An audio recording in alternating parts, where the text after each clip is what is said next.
Señores, bienvenidos a otra entrega de Sondeo. Pues bien, hoy es jueves. O sea, hay muchas cosas, Luis. Hoy se inicia... Hay movimiento en la justicia. Sí. Hoy se inicia con muchísima expectativa el juicio a los encartados de Odebrecht. Hay mucha gente que dice que el expediente al cual se le han localizado fragilidades... Es el juicio de fondo, porque sí, ya el juicio comenzó hace mucho. Bueno, sí, los juicios juicio preliminar. Hoy se inicia el juicio de fondo. La juez Miriam Germán, con mucho tino, señaló algunas deficiencias de ese expediente, que los mismos abogados... Deficiencias que tú puedes estar seguro que tiene que ver con las irresponsabilidades, con las complicidades, con los paños tibios, con acomodamientos de tipo político. Sí. Todas esas cosas que en definitiva dicen mucho de los procesos cuando no son serios o no son debidamente encaminados. O no se han hecho las investigaciones y diligencias, todos los adecuados que deberían ser. O sobre todo por razones de tipo político o conveniencias personales o de amistades de otra naturaleza. O de enemistades. Se han hecho los acomodamientos o los acotejos del lugar para dejar afuera a quien se ha querido dejar fuera o para meter a quien se ha querido meter.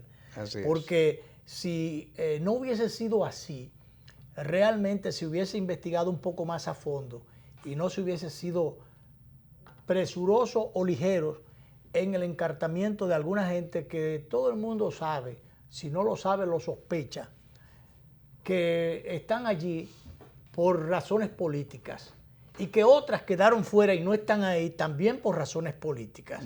Porque se quita uno, se mete otros por conveniencia de tipo político partidario de la coyuntura de que se trate. Así es. Entonces, eso de meter en un momento determinado, meter a Pacheco, meter a Bautista, a la gente del PRM, a Chu Vázquez, eso fue para buscando un equilibrio de tipo partidario. Bueno, vamos a equilibrar la carga, corrupto todo, y entonces las sanciones se dificultan más. Y se reparten por igual. O se reparten. Relativamente igual. Y entonces, bueno, en esa repartición de responsabilidades o de culpas, bueno, se neutralizan las cosas y se emboba a la población y como somos corruptos todos, entonces ese es el mensaje que a priori o a primera vista puede uno interpretar o mucha gente interpretar.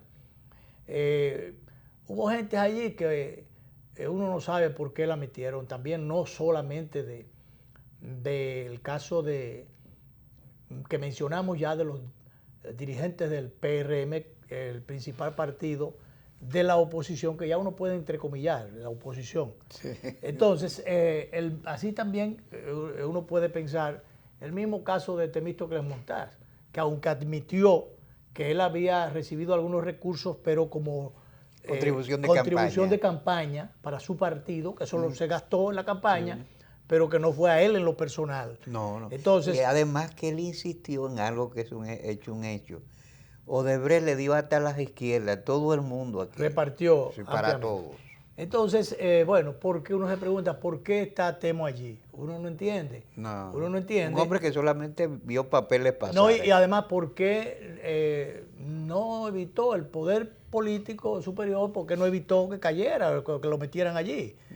No se entendió eso.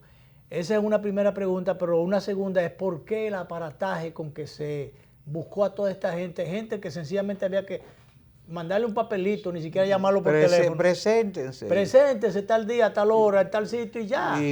No había que someterlo a esa desconsideración en lo que se investiga el caso de desconsideración, porque si uno parte de la presunción de inocencia... Luis, es que si tú eres vecino de una persona y te despiertas y encuentras SWAT encima del techo, por todos los lados, y tú dices, ¿y qué es esto? Y ves que están sacando a una persona, la imagen de esa persona te queda muy lastrada, muy dañada. No hay razón para... Sí. Entonces esas cosas van quitándole fuerza fuerza a los esfuerzos oficiales para combatir la corrupción. Así es. O para condenar lo irregular. Y después se fueron sacando gente de allí a las que en un momento dado se iban a necesitar para otras jornadas políticas. Ahí está fuera Valentín, ahí está, yo no sé por qué han dejado, por ejemplo, al senador de San Cristóbal, es el único, al parecer, para oficializar la instancia privilegiada en su condición de legislador, para que el caso sea juzgado en la Suprema Corte de Justicia.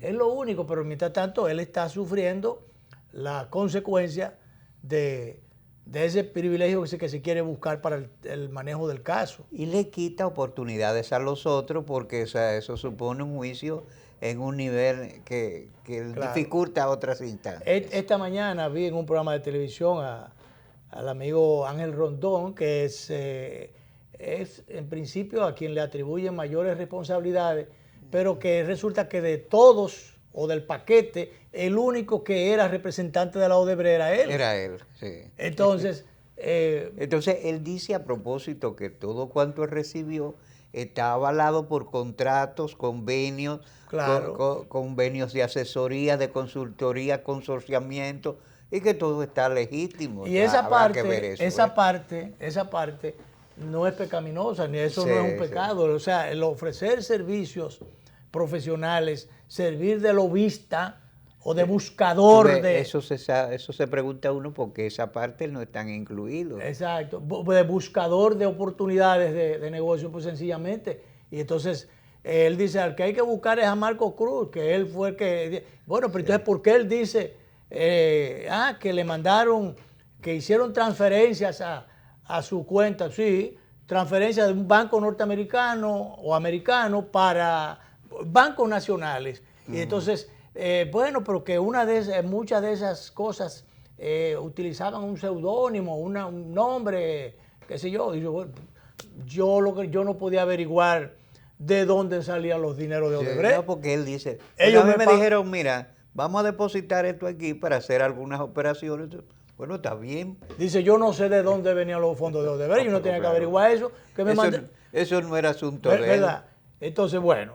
Porque hay una estructura nacional e internacional antilavado que era la que tenía que filtrar esas operaciones. Entonces, bueno, alguna gente le ha preguntado, incluso de los medios de comunicación, bueno, pero ¿por qué en otros países hay funcionarios, presidentes, ministros, presos, enjuiciados, condenados ya? ¿Y por qué aquí no? Bueno, realmente no tiene que ver con ese asunto.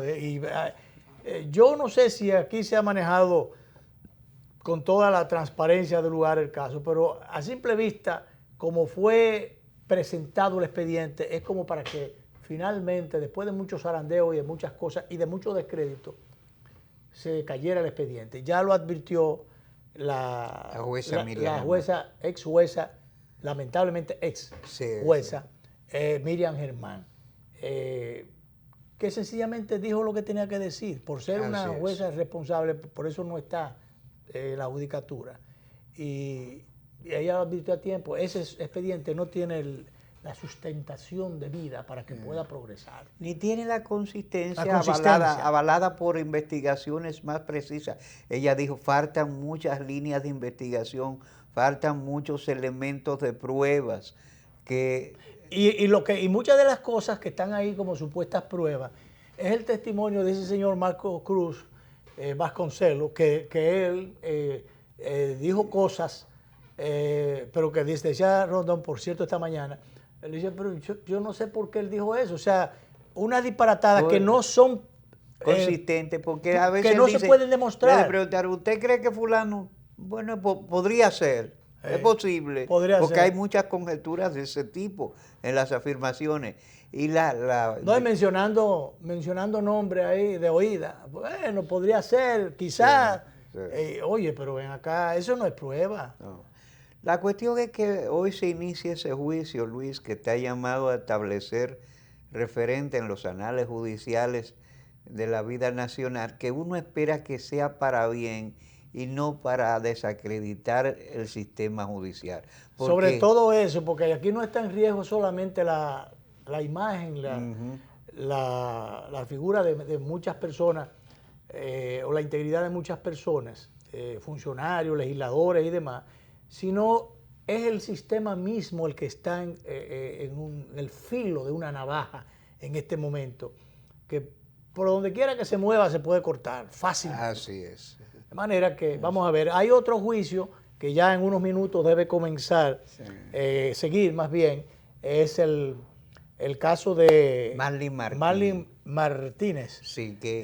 y la muerte el asesinato de la niña. De la niña, ¿cómo es que se llamaba?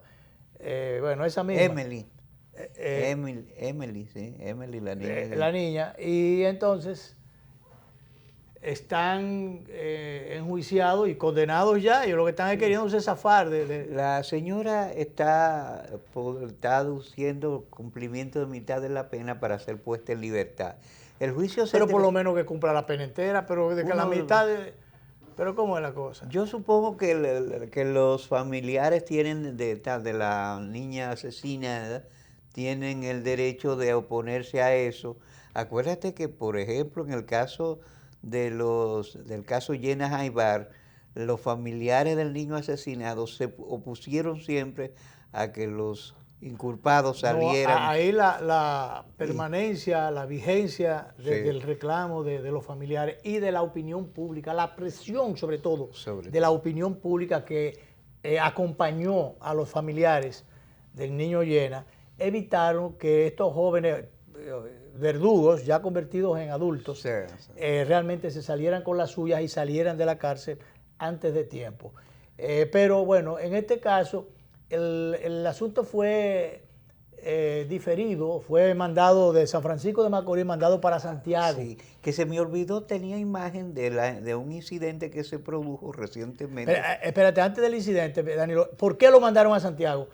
Parece que una jueza de manera irresponsable, por un disgusto, una situación o petición del Ministerio Público, entonces ella se declaró incompetente, se inhibió y entonces dejó que el caso fuera a Santiago.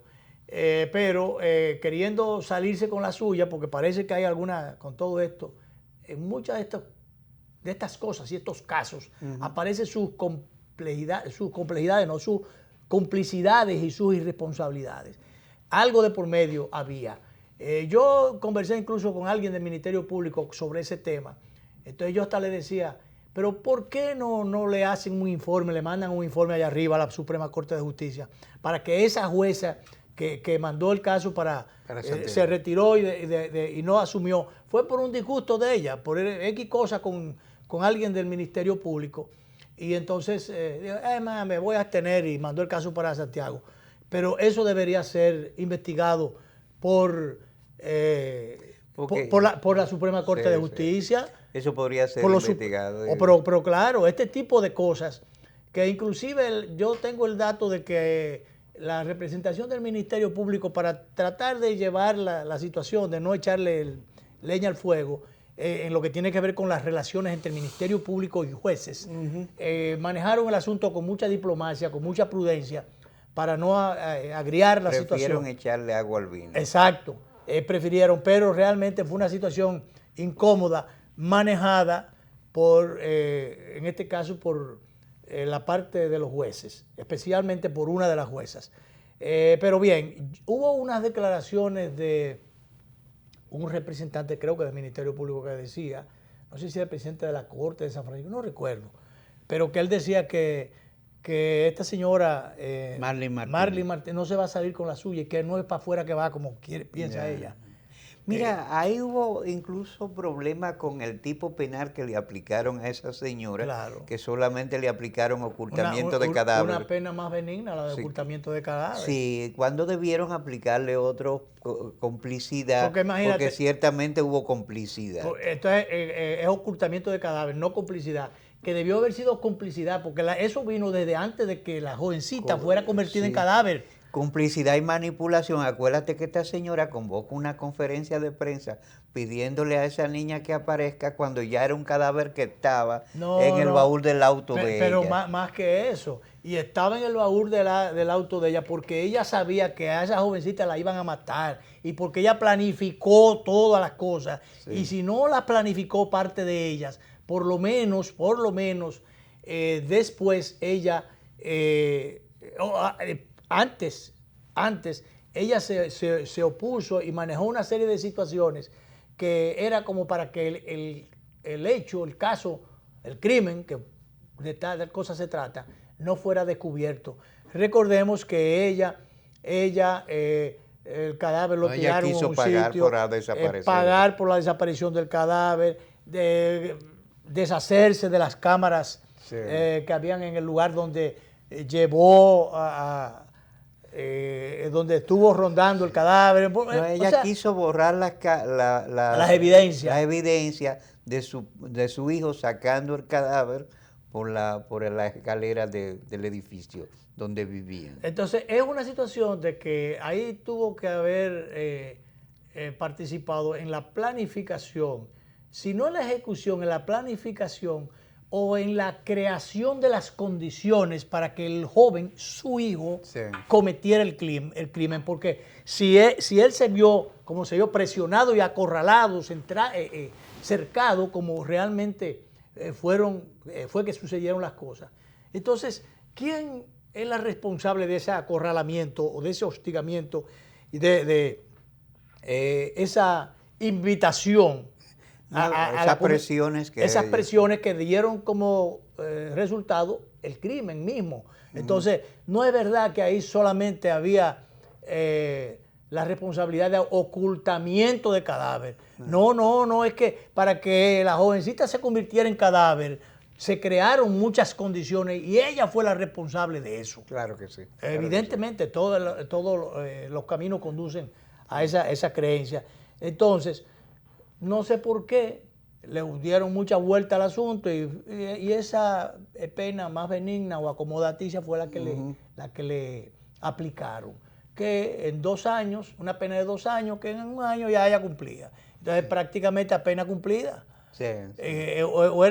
No fue así. 5 años. 5 años. Pero los 2 años de prisión, ya al cumplirse 2 años y medio de prisión, ella está a mitad de la condena y puede pedir la libertad bajo fianza, creo que es lo que se está pidiendo, o bajo palabra. Libertad condicional. Condicional, una pero condicional. Bueno, de todas maneras, pero es que siga trancada ahí, porque...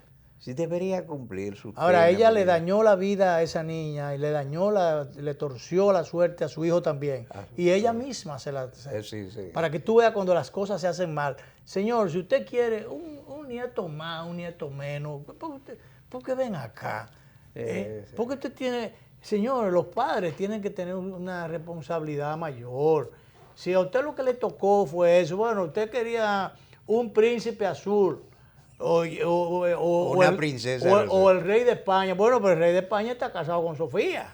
Entonces usted no puede aspirar ya. Entonces ya, una cosa es la aspiración y otra cosa es la realidad. Entonces, sencillamente, los padres no tienen por qué estarle buscando la esposa o los esposos a sus hijos. No tienen que estar buscando parejas. No tienen que estar buscándole pareja a sus hijos. Sencillamente usted asume la pareja que su hijo buscó y ya lo asume como suya, como un familiar más Sí, trata de que la integración familiar sea la más equilibrada posible. Contribuir usted, luchar usted, proponerse usted, buscar ese equilibrio en la familia, pero no venir a meter una cuña por el medio. Bueno, si su hijo no buscó la mejor esposa o su hija el mejor esposo, bueno, las circunstancias lo determinaron así, pero usted tiene que asumir lo que... Y cuando ya vienen hijos, hay retoños de ahí, ya esa es parte de su sangre, sencillamente. Entonces, bueno o malo, bueno, pues eso es lo que había. Entonces, pero asumir la responsabilidad paterna, sencillamente, pero no inducir. ¿Cómo usted va a inducir a un hijo suyo a cometer un crimen?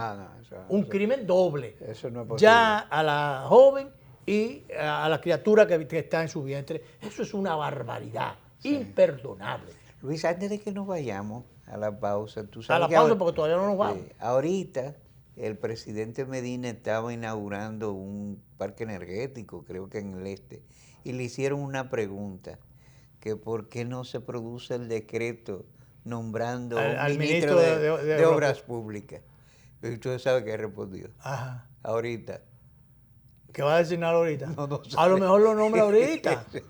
Probablemente. A lo mejor lo nombra ahorita, a lo mejor pero es que ya tiene... Pero se ha tardado ese nombramiento, ¿eh?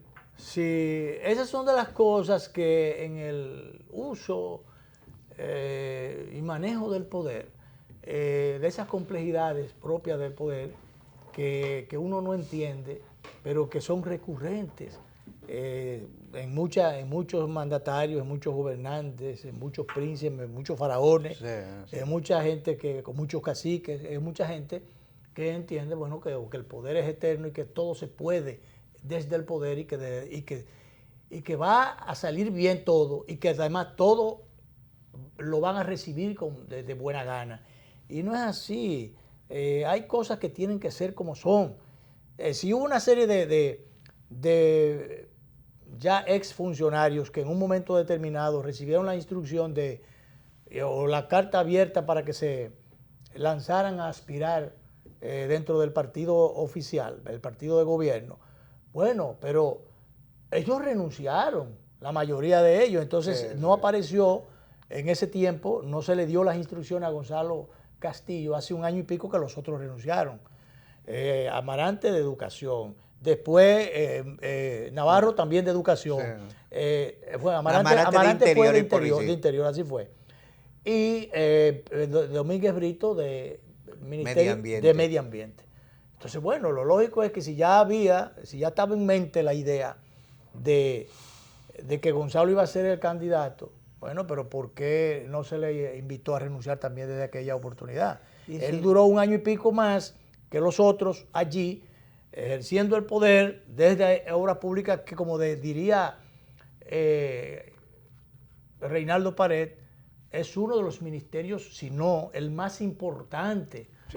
¿Tú entiendes? Por los recursos que maneja y además por el contacto directo que tiene con las distintas comunidades. No, y sobre todo porque el ministerio, que tiene muchas áreas de responsabilidad, vio ampliadas sus áreas de responsabilidades con programas que son interesantes, como el de asistencia vial, pero que uno sospecha que no son exactamente de obras públicas. Claro. Que deberían saltar en otros sitios. Y también es muy bueno y eficiente. También, como muy bueno y muy eficiente también fue la asistencia municipal.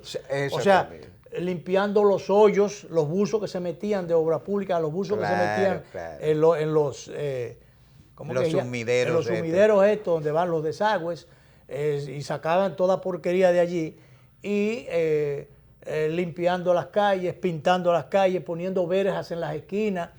O sea, una labor.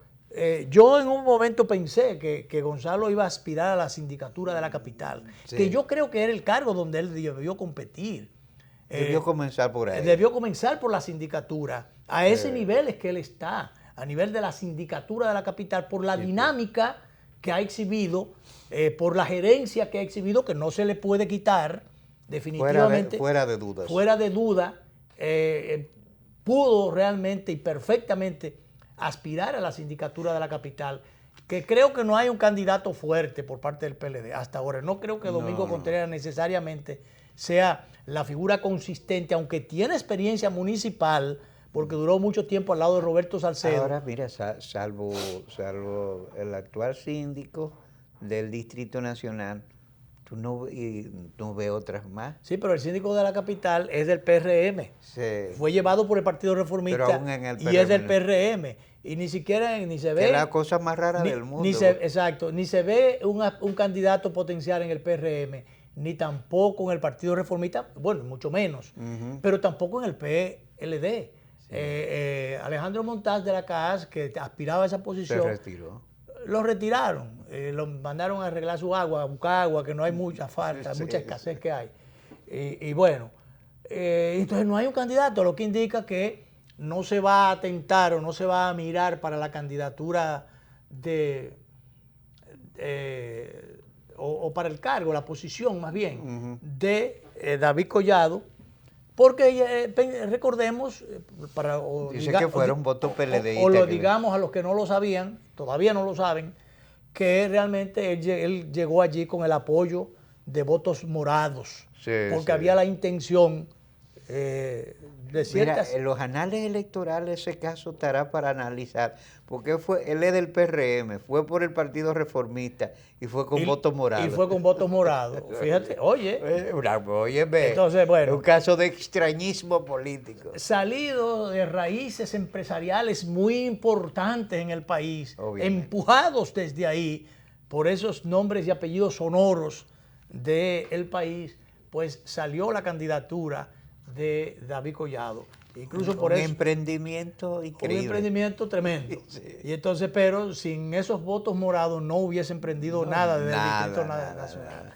Y bueno, ha contado con el apoyo, eso sí, de Obras Públicas, el esfuerzo de Gonzalo Castillo, que uno veía y ve todavía los servidores de Obras Públicas vestidos de mamey, y no eran votos, y barriendo las calles inclusive, no eran empleados del ayuntamiento, sino empleados de Obras Públicas.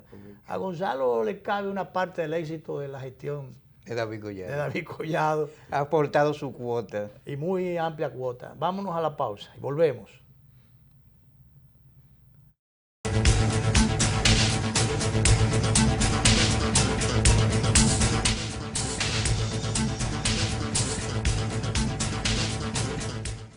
Me encantó la experiencia. Hasta yo, que hago todo digital, quedé impresionado con las mesas interactivas, los cajeros automáticos touch y hasta vi una charla de tendencias tecnológicas en un video wall súper moderno. Yo que no tengo tiempo nunca para resolver, me reuní con un oficial y un especialista que me llevaron a un salón privado con pantallas táctiles y me asesoraron para lograr mi meta. Esta es mi primera visita de muchas. Ven a vivir la experiencia de la banca del futuro. Centro Digital Popular, Downtown Center, tercer nivel. Popular, a tu lado siempre. El Banco Central emite el dinero. Es la única institución autorizada por la Constitución de la República Dominicana y la Ley Monetaria y Financiera número 183-02 para emitir los billetes y las monedas que las personas y empresas utilizan diariamente. Diseña los billetes y las monedas, contrata su fabricación mediante licitación pública internacional y los pone en circulación, cuidando que la cantidad existente en la economía se corresponda con la demanda real de estos medios de pago. Banco Central de la República Dominicana, por la estabilidad y el crecimiento. Gánate 77,000 pesos esta semana, además de un premio final de 1 millón. Participas por cada 2,000 pesos de consumo semanal acumulado con tus tarjetas Banreservas o Credimás. Banreservas, el banco de los dominicanos. De lunes a viernes, de 8 a 9 de la noche, A Ganar. Órgano de difusión de la Gran Alianza Nacional Renovadora. Ganar. Todas las personas que de alguna manera. Con Lindsay Casahara, Juárez Castillo, Nanfi Rodríguez y José Gregorio Cabrera. A Ganar por Teleimpacto. Canal 22 de Altiz, 52 de Aster y Claro.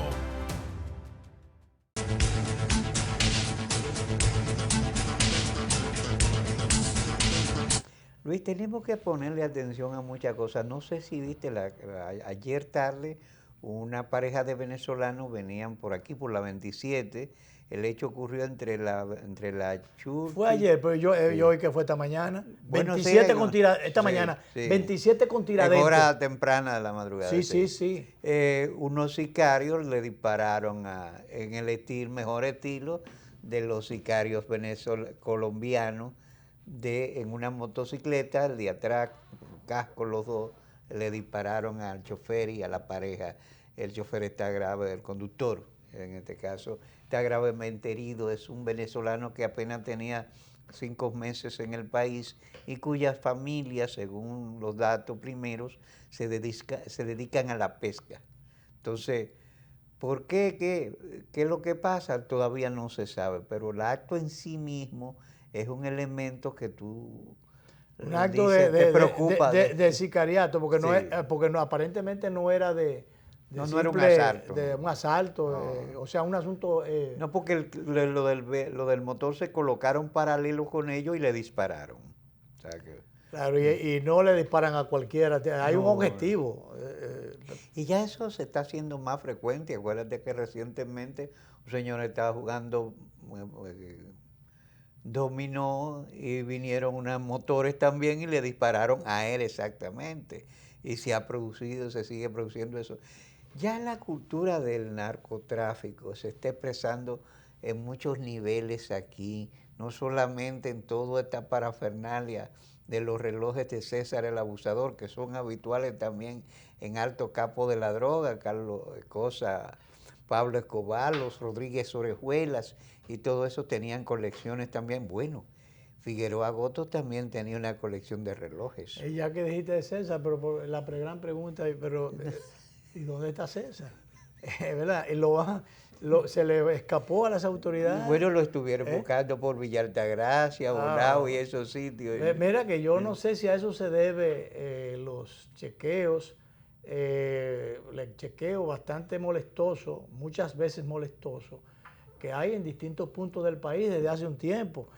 Tú te pones a ver, por ejemplo, el otro día, el día 30, para ser muy más específico, el día 30 del mes recién pasado, que fue el día que sesionó el Tribunal Constitucional de San José de Ocoa, ese día asistieron todos los magistrados y muchas figuras importantes que fueron convocadas a San José de Ocoa, mi provincia, a propósito de este acontecimiento.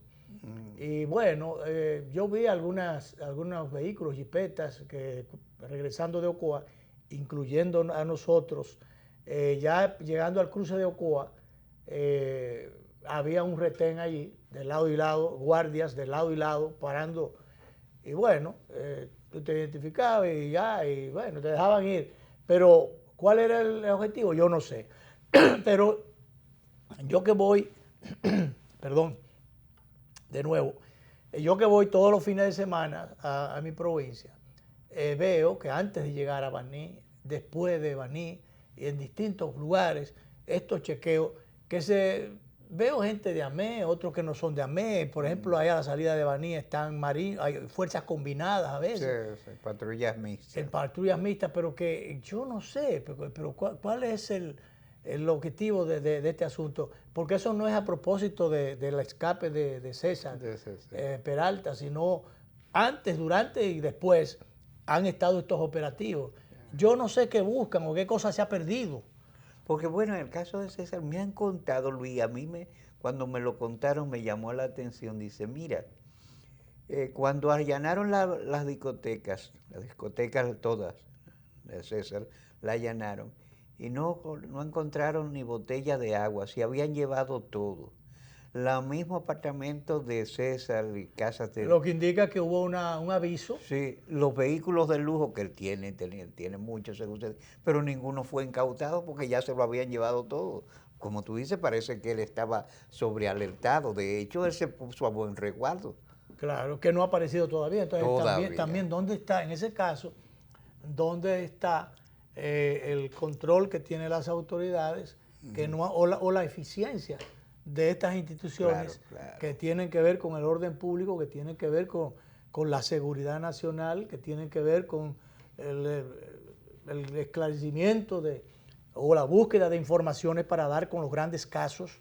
¿Dónde está esa eficiencia? Porque ven acá, entonces eso indica que desde hace mucho hay la gran sospecha de que aquí cualquiera entra y cualquiera sale. Que aquí todo se puede, que realmente los controles no son tales, no hay tal control, y que el asunto es dependiendo de las conveniencias, de los intereses de por medio y de quién esté de por medio. Entonces, así no puede ser. Yo no sé hasta cuándo eso va a seguir siendo así, o se va a dejar que siga siendo así. Porque eso ha sido desde hace mucho tiempo. Bueno, los gobiernos cambian, los colores cambian, pero las prácticas son las mismas, las mismas. Y muchas veces el que dice o critica que están haciendo tal o cual cosa desde el gobierno. Después, cuando es gobierno, resulta que lo mismo o peor. Así es. Yo recuerdo cuando se atacaba de que la corrupción y el tráfico de influencia en los gobiernos del doctor Balaguer. Viene el PRD con mucho tiempo de oposición y entonces lo mismo, pero en mayor medida. Sí, hasta duplicado. Y hasta duplicado. Viene el asunto de la casta morada. Ya tú sabes las prédicas, ya tú sabes cuál es el pensamiento del profesor Juan Bosch, las enseñanzas del profesor Juan Bosch. Esta gente se aposentan en el gobierno y entonces, bueno, las mismas comisiones, digo comisiones de hecho, pero también comisiones jugosas recibidas desde la función pública. La gente que se suponía que no las iba a recibir, las ha entonces, recibido. Los comportamientos inadecuados que han dado lugar a críticas, muchas de ellas bien fundadas, o a darle pábula a la oposición para que pueda argumentar o pueda hacer esas críticas. Entonces, ¿por qué no hay por lo menos el comportamiento, tener las prudencias de lugar para que estas críticas fundamentadas o no, no sean tan frecuentes? Tú sabes que ayer, Luis, tú estás tocando ese tema. Y ayer yo lo pensaba, escuchando a un aspirante a alcalde, no sé cuál de estos municipios, y él está repartiendo lámparas y está llevando programas de fumigación y cosas, y él dice, esto es como aspirante. Y yo me dije, todos los aspirantes hacen muchas cosas, deberíamos tener aspirantes a alcalde y no nombrar ninguno, dejarlo todo como aspirante, porque hacen más como aspirantes que como ejecutivos. Claro, porque en las aspiraciones... Sí, yo no sé hasta dónde encuentra el recurso. Se ofrece de todo, bueno, porque es una inversión. Es una inversión. Eso es como cuando tú o juegas un SAN, sí, o los que elaboran un proyecto de tal o cual cosa, es con el propósito de que van a tener una rentabilidad, un beneficio. Entonces aquí los que se acercan a una organización política o fundan una organización política o la tienen como una finca para administrar, y no cualquier finca, porque realmente las fincas, y se lo está diciendo alguien que conoce de eso, realmente lo que significa, eso es un nombre sonoro, pero realmente eso es como lo de hacendado, el dueño de una finca. La gente se cree que el que tiene una finca tiene cuarto, y lo que pasa es que lo que tiene es un gran problema. A veces sí. Entonces, muchísimas veces lo que tiene es un gran problema. Yo te voy a decir una cosa, yo de un tiempo a esta parte he estado sacando unos chelitos ahí de la propiedad. De la siembra de aguacate. Por la siembra de aguacate. Antes no me era un cerón sin fondo, ¿no? O sea, un cerón sin fondo. No nada más era metiéndole. Tú no eras ganadero, tú eras perdedero. Perdedero. Entonces, resulta que nada más era meter recursos y todo el que tiene un pedacito de tierra sabe, heredado de la familia o comprado, sabe que es así. Que hay gente que dice que son ganaderos para ponerse un sombrero y salir retratado, claro, pero que eso perdederos no son, en el fondo son perdederos. Sí, es un entretenimiento que cuesta dinero. Un entretenimiento costosísimo, un lujo costosísimo, porque eso no va a meter sin sacar nada. Entonces, bueno, después ya del proyectico de agua, porque es un proyectico, esos son 1000 y pico de matas, no son más de ahí, 1000 y pico de matas. Y bueno, entonces a partir de ahí ha habido una oportunidad de pagar los gastos y que quede algo. Pero antes eso era un dolor de cabeza tremendo. Y lo sigue siendo porque entonces tú tienes que estar detrás de la plaga para que no le caigan a los aguacates, para que no se roben los aguacates. Porque una vez se metieron en la madrugada, como a las 3 de la mañana, y se robaron 1000 y pico de aguacates. Aguacates que se vendieron, esa vez se vendieron a 30 pesos la unidad, eran 30,000 y pico de pesos. Solamente por robarse 1000 aguacates. Y entonces, a veces producen otros daños colaterales. Y entonces, bueno, tú no te imaginas, eso es una cosa, entonces que eso de ganadero o de finquero, tener una finca es un problema. A veces, entonces, bueno, vamos a hacer la pausa última y volvemos.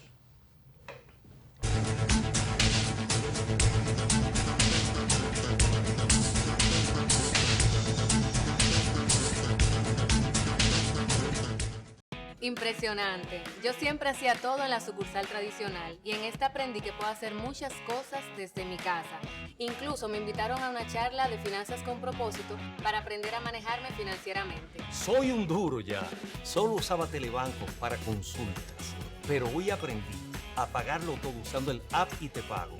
En una mesa con diferentes celulares, tabletas. ¡Una maravilla! Ven a vivir la experiencia de la banca del futuro. Centro Digital Popular, Downtown Center, tercer nivel. Popular, a tu lado siempre. Sabor a casa y a mis recuerdos, a tradiciones y colores de mi pueblo, el mismo aroma de todo el tiempo, el sabor que inspira y a mí me enamora. El sabor de mi pueblo ese que siempre llevo dentro junto a todos mis recuerdos, porque la buena amistad sabe a café. El aroma que inspira el sabor de todo un pueblo que despierta con aroma, que inspira y enamora. El sabor de todo un pueblo que despierta con aroma, que inspira y enamora como el mejor café. Café Santo Domingo, sabor que empieza en el aroma. Tu café de siempre. ¿Qué harías si te ganas $1.000.000? $1.000.000. Banreservas premia tus ahorros todas las semanas y te hace millonario. Por cada $500 o su equivalente en dólares que incrementes en el balance promedio de tu cuenta de ahorros Banreservas, generas un boleto electrónico para ganar premios de $100,000 semanales y un premio final de $1.000.000. Banreservas, el banco de los dominicanos. Yo he echado los dientes aquí. Tengo 15 años vendiendo queso y dulce a los turistas que visitan la zona. Siempre soñaba con que algún día el turismo explotara para acá. Y de repente Lionel anunció que iban a hacer la autovía del Este. Tú ves, siempre hay que tener fe. Ahora está el mundo entero loco con el Este. Lionel hizo mi sueño realidad. Yo creo en él. La visión de un estadista. Leonel 2020, presidente.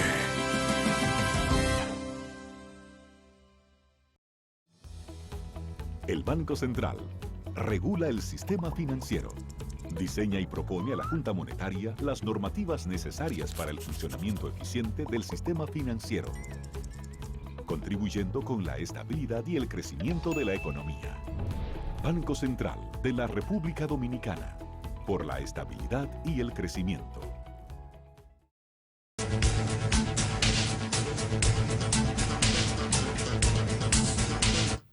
Danilo, a propósito que estábamos hablando ahorita de el comportamiento desde el ejercicio público, el ejercicio de la política y poniendo a Juan Bosch como referente, pienso que si, a no ser por los celos, las debilidades humanas, a no ser por las complejidades propias del ejercicio del poder, al día de hoy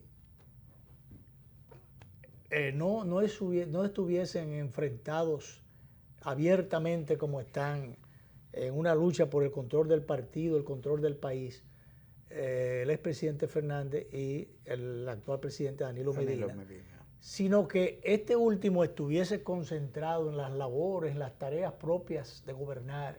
¿Qué fue lo que él dijo que iba a hacer? Para terminar con éxito su gestión de gobierno. Y el presidente Fernández estuviera tirado a la calle al medio, ya definido como candidato, para garantizar el mantenimiento en el poder de su partido. Y no existiesen las rebatiñas, las zancadillas. Y las aprehensiones. Las aprehensiones, los sobresaltos y las expectativas. Que a propósito de sobresaltos, tú te extrañas de que ayer el presidente del Colegio de Abogados, que está identificado con la facción de Danilo Medina, llevó un proyecto de reforma constitucional. Dice él que eso es una imprudencia. Sí, que la habilitación eso no es nada. Eso es una imprudencia. Pero yo quería, Danilo, resaltar el hecho de que no existiesen esas aprehensiones y esos sobresaltos, y sino que se estuviese trabajando en doble dirección desde el ejercicio del poder y desde la conformación y el trabajo político de una candidatura gananciosa o con posibilidades tremendas de garantizar la continuidad en el poder. Mientras, al no producirse esa armonía que garantizara la unidad y la continuación del Partido Morado en el poder, entonces hay los riesgos de que resulte afectado ese liderazgo, simbolizado en las dos figuras de Leonel Fernández y Danilo Medina, de que se resulte sacrificado o afectado ese liderazgo, de que la división se encargue de sacar de juego al Partido de la Liberación Dominicana y de echarlo todo por la borda, sencillamente por no existir o no darse aquella prudencia, aquella inteligencia que condujera a un acuerdo de alta política para preservar el ejercicio del poder. Y sobre todo a veces hasta la integridad del partido mismo, que claro, hoy está marcado por fracturas evidentes y por amenaza inminente. Muchos temen lo peor y que la claro, división sea inevitable. Y ese peor no solamente es para, o sería para el partido de gobierno. Eso peor, y el mantenimiento de esa integridad, todas esas cosas que se pueden ir por la borda. Tú lo sumas, esos temores, tú sumas esto a los riesgos también, no riesgos, sino realidades del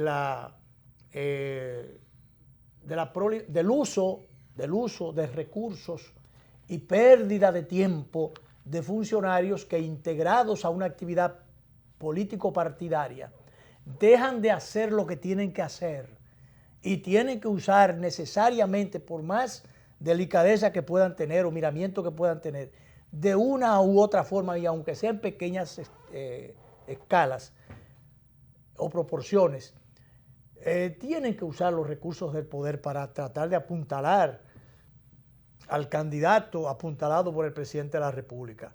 Porque, oye, han integrado unos equipos de campaña en el distrito y en las distintas provincias, en los distintos puntos del interior del país, representados esos equipos por los principales y medios y medianos o más abajo funcionarios del gobierno. Unos equipos que ponen al descubierto que el gobierno entero está metido de cabeza, tiene el brazo entero metido en la campaña, tratando de promover la candidatura de Gonzalo Castillo, el ministro todavía no fuera de Obras Públicas. Que dicho sea de paso, se ha asumido que lo que está en juego no es el prestigio de Gonzalo Castillo, si es perdiese, sino el de Danilo Medina. No, ya ahí no entiendo. Es lo que parte de los riesgos innecesarios que yo he estado planteando, porque es el prestigio mismo del presidente. ¿Qué necesidad había de correr esos riesgos? Primero de poner en entredicho las posibilidades de un triunfo o de que el presidente Medina salga ganancioso, que está todavía, y hasta prueba en contrario, muy cuesta arriba que pueda salir ganancioso en ese proceso que no debió ocurrir. Eso es por un lado en el caso del presidente Medina, pero por otro lado, poner en riesgo y en juego también el liderazgo y el prestigio del presidente del partido y expresidente de la República, Leonel Fernández, ponerlo en juego y en riesgo en este caso, porque dentro de las eventualidades de la política, si perdiera, ¿qué va a pasar? tú vas a sacrificar el principal activo que tiene ese partido, que tiene esa organización, sencillamente por una actitud de, bueno, vamos a cerrarle el paso. ¿Y qué va a venir después de eso? Yo lo que veo es, al día de hoy, decía un comunicador, bueno, un amigo metido a comunicador, cuya actividad le ha ido muy bien, pero que ha sido un apologista de la reelección, que él decía...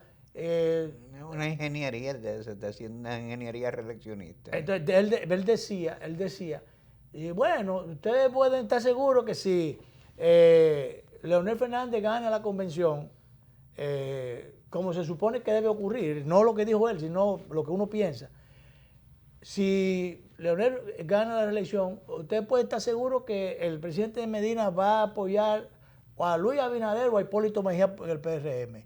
O sea, que no le va a dar respaldo a Leonel Fernández. No, entonces, tú dices, bueno, ¿y dónde está la garantía? Ya no solo de unidad, primero la unidad se tiraría por la borda totalmente. Hoy la garantía de triunfo. Entonces tú vas a hacer el pecado sin provecho, a cometer el pecado sin provecho. ¿Qué tú vas a hacer? Una vez yo escribí una columna, Pecado sin provecho, justamente en esa dirección. ¿Qué se hace con ganar una precandidatura o una candidatura, pero no ganar la presidencia? Eso realmente estaría muy cuesta arriba. Ahora bien, se supone que el presidente Fernández, que es el principal activo que tiene esa organización y carta de triunfo que tiene esa organización, si le cierran el paso y por el contrario, quien ganara la candidatura, si se cayera una viga, fuera Gonzalo Castillo, sencillamente, ¿qué va a pasar ahí? Leonel Fernández tiene la mayoría del partido. No es verdad que diga que la mayoría en el comité político y una mayoría relativa en el comité central la tiene Danilo, ciertamente. Pero a nivel de las bases, Leonel Fernández tiene la mayoría. Entonces, no es verdad que si Leonel Fernández está potencializando las aspiraciones y deseos de ese sector mayoritario de la base del Partido de la Liberación Dominicana y de los sectores externos que respaldan o reconocen en el presidente Fernández sus potencialidades. Si le hacen las trapisondas debidas y la fuerza del pueblo, como diría el doctor Fernández, no logra imponerse y es vencida por la fuerza del poder, entonces usted sabe lo que pudiera pasar ahí. Parecido a lo que dijo la persona aquella, comunicador, apologista de la reelección, lo mismo, pero a la inversa. Sí. Que sencillamente no sería apoyado el candidato del sector oficial. Y entonces, en una situación así, sencillamente tú puedes estar seguro que el Partido de la Liberación va a salir del poder. Obviamente. O va a ser sacado del poder. O se sacaría él mismo del poder por sus incorrectas decisiones o malas decisiones. Pero así es como uno ve las cosas. Entonces, lo ideal hubiese sido que un sector importante con otro sector importante sumaran sus fuerzas y sus esfuerzos y que entonces pudieran hacer un proyecto, estructurar un proyecto presidencial ganancioso. Pero, de lo contrario, eso no iría para ninguna parte. Y se había, como dijimos ahorita, cometido el pecado sin provecho. Pero bien, vámonos entonces, mañana nos vemos, volvemos por aquí, ya en vivo de nuevo. Esta noche, sin embargo, vamos a repetir esta conversación con nuestros amables televidentes a las 11:30 por los canales 22 y 52 de Teleimpacto.